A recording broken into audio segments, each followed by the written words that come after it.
15 years before the Imperial walkers of Star Wars graced movie screens, their strange, real-life inspiration gets its start in a government lab. In the mid-1960s, the U.S. military is looking at tons of potential conflicts. The jungles of Vietnam, deserts in the Middle East, maybe even the moon. And they need vehicles that can really work in any type of terrain. For an outside-the-box idea, the military turns to a mechanical engineer from GE named Ralph Mosher. Mosher's work centered on building robots that humans could operate from the inside. So they amplified the human strength while still being able to perform fine motor movements. Mosher is a pioneer in hydraulic technology. He develops these things that give the human operator an extension of their own body. Since the late 1950s, Mosher has built a number of robotic arms. Like there's one that can help a woman put her coat on, which you can see in this unsettling photo. Working with the Department of Defense, Mosher begins applying his concepts to create his most ambitious project yet. So he builds something called the CAM, the Cybernetic Anthropomorphous Machine. And everybody else calls this 11-foot behemoth the walking truck. In the field of robotics, this is one of the earliest legitimate attempts to mimic the walking motions of a four-legged animal. Mosher's idea was to more seamlessly connect the operator with the machines they were driving. So the robot and the driver were really linked together physically in the cockpit. So not only does it have the ability to carry a ton of cargo or troops, it also has this sort of feeling of like a super soldier.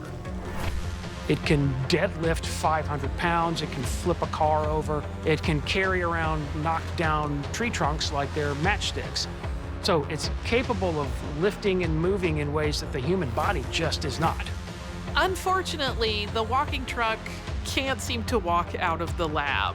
It's designed to go as fast as 35 miles an hour, but it can only get up to about 5. And it is a resource hog.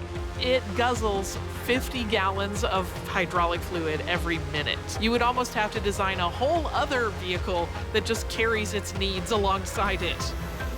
While the walking truck is officially shelved, its menacing spirit lives on in a galaxy far, far away. In the late 1970s, the production team working on the Star Wars sequel, Empire Strikes Back, want some sort of Imperial super vehicle that can attack the Rebel stronghold on the ice planet Hoth.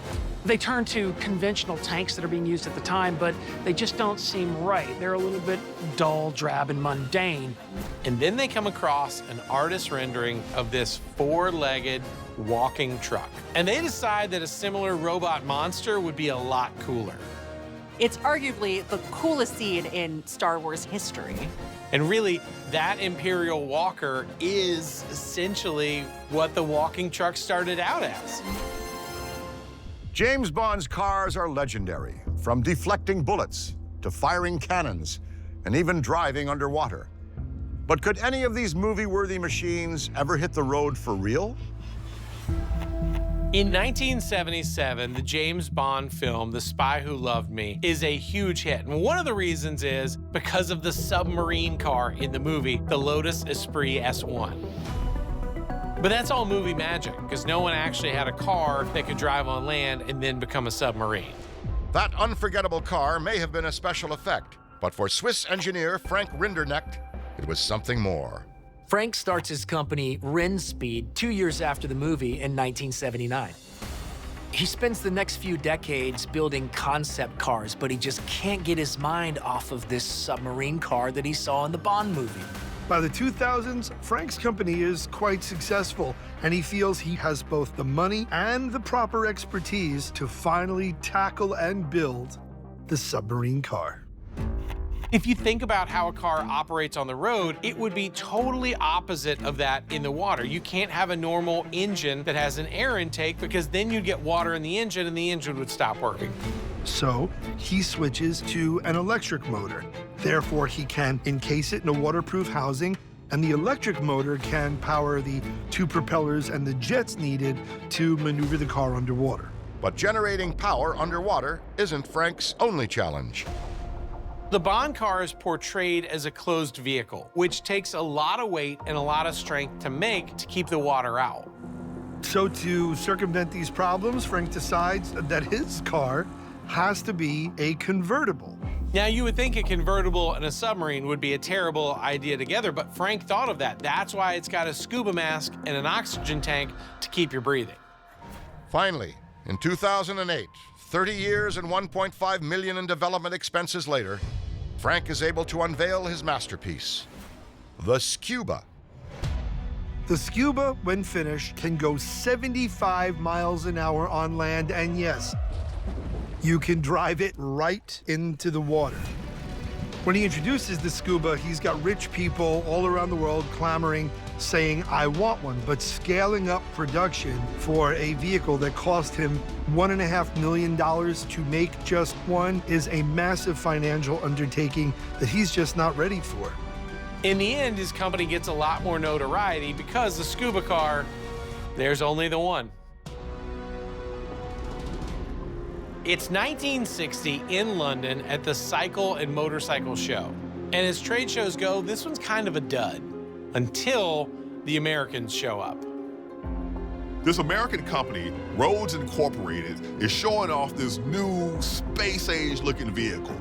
It has a bicycle seat and it has handlebars. But other than that, it doesn't look cycly at all. They start it up and things get even weirder.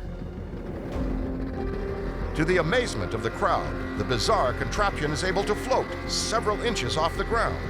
It's called the hover scooter. Rhodes builds it as a hybrid of a scooter and a hovercraft. And he builds it just a few years after the very first hovercraft was demonstrated in England.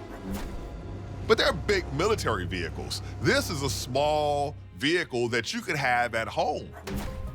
It's a cool idea. It's got a motorcycle engine that actually turns the fan that fills up the airbag, and then it's basically riding on this cushion of air. But unfortunately, the overwhelming impression of everybody there is that this thing is just loud as hell. It takes so much power to achieve that air cushion that the noise level basically rivals an airplane engine or a helicopter. Now, there's no way that anyone would miss you riding this, especially when you hit the water, because the noise that this thing makes would scare every fish to death. The hover scooter is at one time slated to be manufactured by a UK company, but that deal falls apart. And sadly, we never get the chance to see a bunch of Brits terrorizing people in their local parks on the hover scooter.